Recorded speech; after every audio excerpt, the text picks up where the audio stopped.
Hai, salam sejahtera untuk kita semua. Kita akan mempelajari tentang gerak lurus, pelajaran IPA Fisika SMP kelas 8. Dengan saya, Yosep Hendra Waluyo. Apa saja yang kita akan pelajari pada materi gerak lurus? Materi gerak lurus yang pertama, pengertian gerak. Yang kedua, gerak bersifat relatif dan gerak semu. Yang ketiga, jarak dan perpindahan. Yang keempat, gerak lurus beraturan GLB dan grafiknya. Yang kelima, gerak lurus berubah beraturan GLBB dan grafiknya. Kita akan pelajari satu persatu. Pertama, pengertian gerak. Manakah yang dikatakan bergerak? Benda A, benda B, ataukah benda C? Mungkin ada yang mengatakan A, B, atau mungkin ada yang mengatakan C yang bergerak. Sebelum jawab itu kita lihat kalimat ini. Suatu benda dikatakan bergerak jika benda melakukan perubahan posisi terhadap suatu acuan. Acuan itu adalah pengamat. Jadi kita berdasarkan titik pengamatan. Kita lihat benda A. Titik pengamatannya, orang ini bergerak ke kanan ke kiri, ke kanan ke kiri, orang kungfu ini. Maka di sini titik pengamatan adalah kaki. Perubahan kaki ke kanan ke kiri, kanan kiri. Maka di sini ada perubahan posisi. Maka orang ini dikatakan bergerak. Yang B,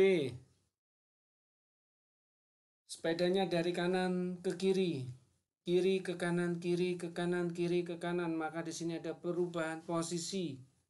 Ini dikatakan bergerak terhadap titik pengamatnya. Yang C, dari tadi posisinya seperti ini, tidak ada perubahan posisi, maka C ini tidak bergerak. Ya, karena dia adalah patung. Ini adalah patung presiden kita yang ketiga, Presiden Republik Indonesia yang ketiga, yaitu Bapak B.J. Habibie. Oke, sudah jelas? Nah, lanjut. Gerak bersifat relatif. Dapat dikatakan bahwa suatu benda dapat dikatakan bergerak terhadap benda lain, tetapi belum tentu dikatakan bergerak terhadap benda yang lainnya lagi. Apa maksudnya? Ini maksudnya kita ambil dari contoh gerak relatif. Ibu duduk di dalam bis yang mendekati halte bis. Jadi bisnya mendekati halte untuk menjemput penumpang. Anak yang ada di halte melihat bahwa ibu ini bergerak mendekati halte. Tapi Pak supir yang ada di dalam bis melihat bahwa ibu ini diam. Maka di sini gerak itu bersifat relatif berdasarkan pengamatnya. Anak yang di halte bis melihat bahwa ibu ini bergerak, sedangkan supir bis melihat bahwa ibu ini diam. Inilah dikatakan gerak relatif. Jelas? Nah, sudah jelas, kita masuk pada gerak semu. Gerak semu itu apa? Gerak semu adalah gerak di mana suatu benda diam tampak seolah-olah bergerak. Contohnya di gambar ini.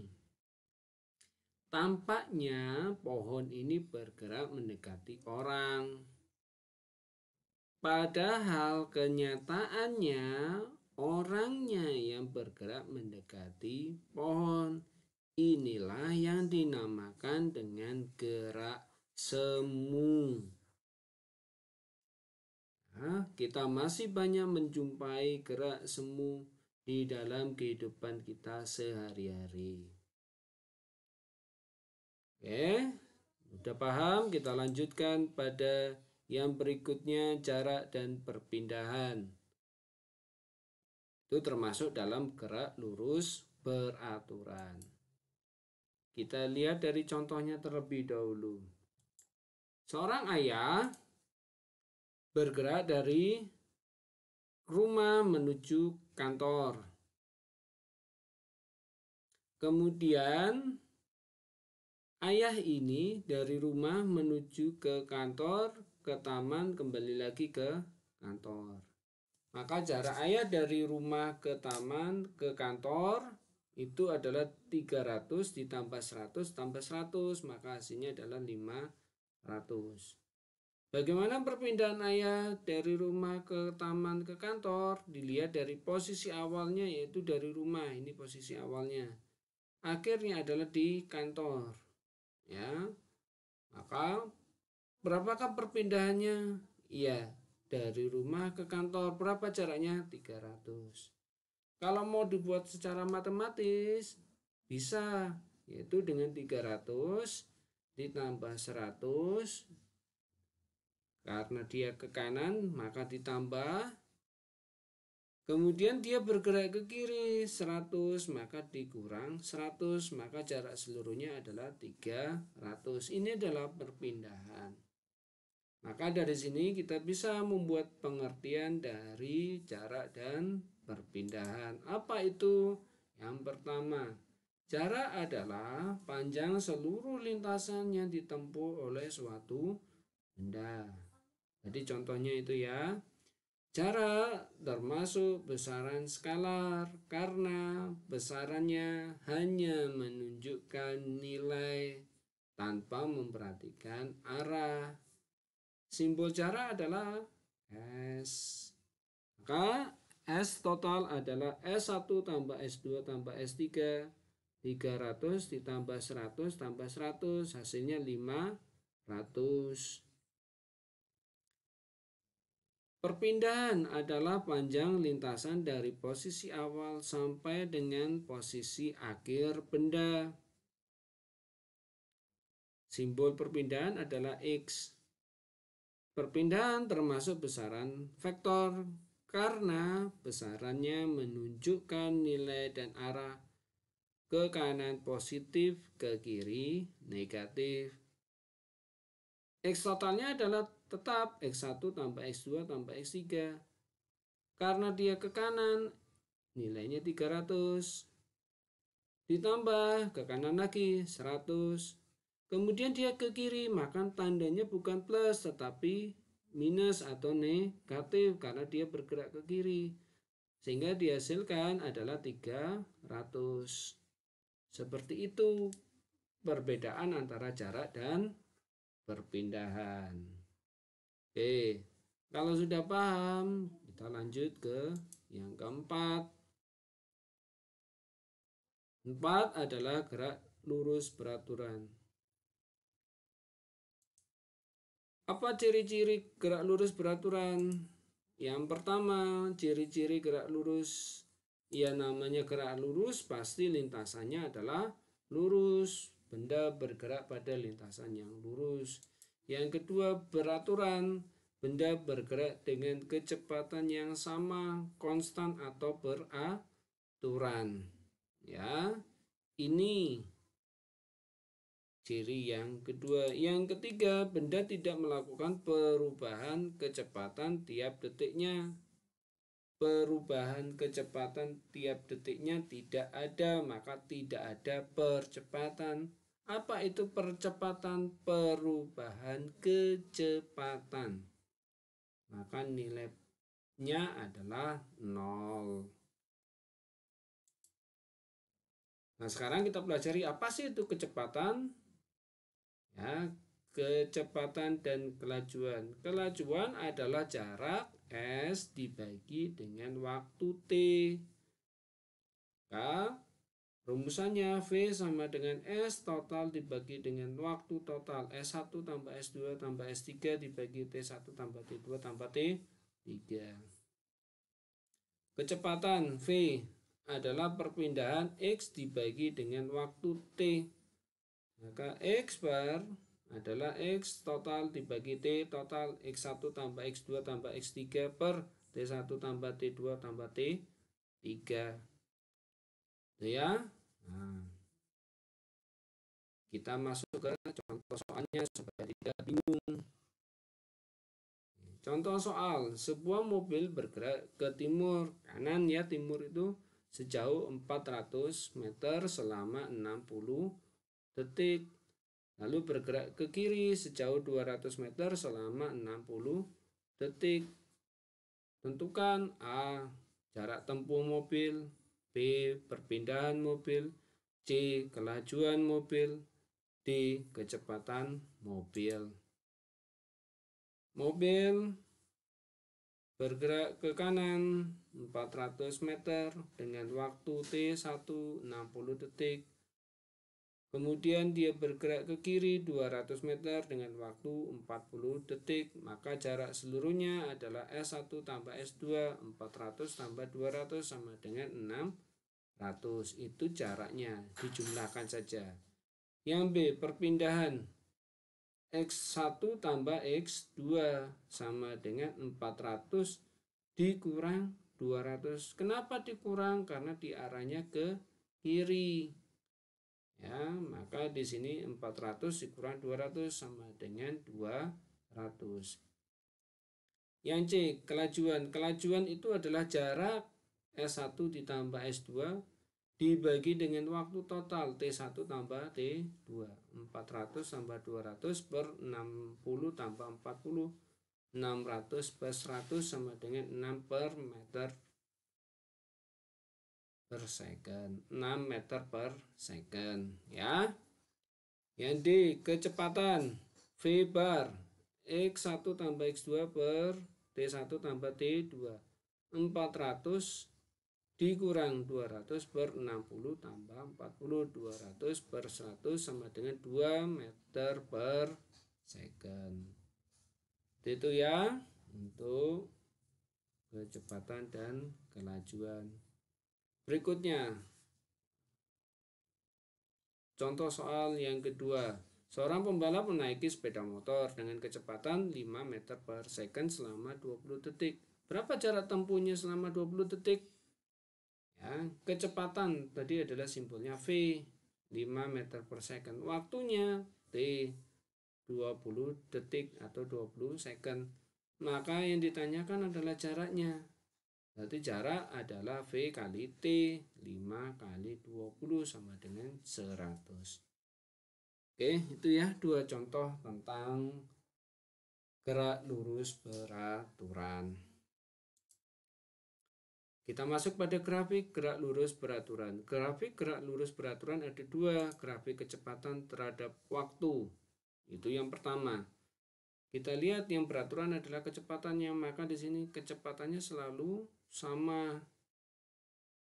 Ya, pada saat 0 detik kecepatannya 3, 1 detik kecepatannya 3 meter per second, 2 detik 3 meter per second, sampai 5 detik 3 meter per second.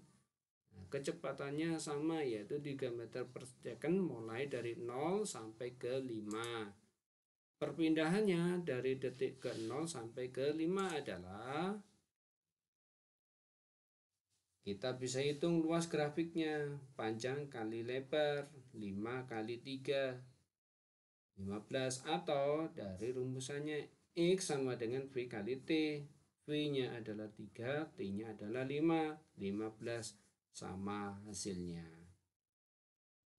Yang berikutnya adalah grafik yang kedua, grafik perpindahan X terhadap waktu T. Ya, nah di sini grafiknya makin lama makin naik, perpindahannya makin lama makin menjauh. Cara membacanya adalah pada saat 0 detik benda belum berpindah 0. Pada saat 1 detik bendanya berpindah 2 meter. 2 detik bendanya berpindah 4 meter. 3 detik berpindah 6 meter. 4 detik berpindah 8 meter. 5 detik berpindah 10 meter. Itu cara membaca grafiknya.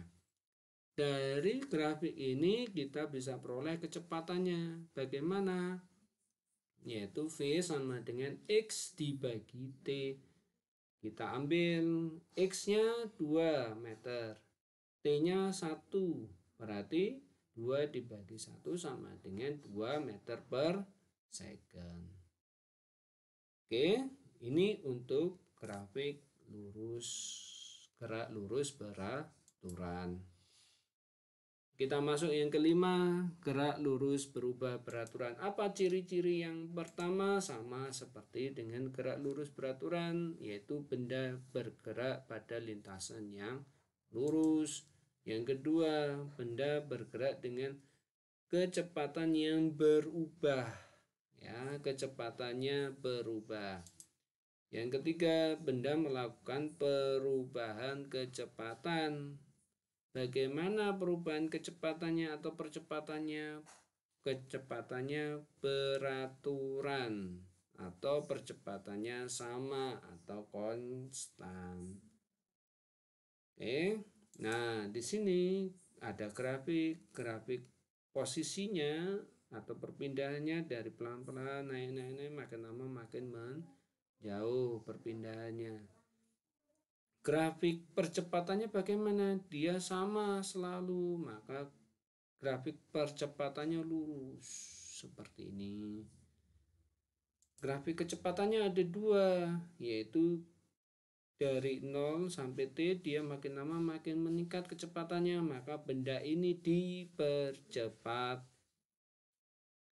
Satu lagi, kalau kecepatannya makin lama makin menurun hingga akhirnya benda ini berhenti, berarti benda ini diperlambat.